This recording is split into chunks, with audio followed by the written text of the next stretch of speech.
Learning काय होतं? First of all काय होतं लर्निंग तुम्हाला? मनी मॅनेजमेंट फॉलो केलं पाहिजे. अजून एंट्री एक्झिट आणि Process.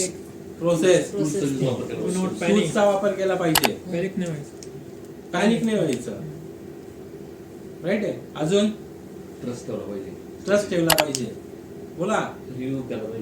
रिव्ह्यू झाला पाहिजे. ट्रॅकिंग सिस्टम असायला पाहिजे.